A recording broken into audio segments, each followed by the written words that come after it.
on natuke tuiskav, kõik Eesti inimesed on sellega harjunud.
Oh god, oh, sul libe.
Valdemar takes two Germanic words, re, means a deer, puts it together with fall, re-fall, which means nothing less and nothing more than the fall of a deer. Yeah?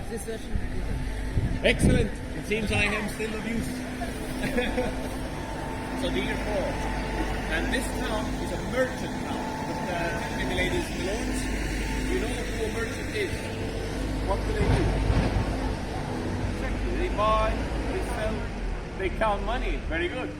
Now, however, when they start, they are perceived not as somebody who trades and sells, but they are portrayed as thieves in society.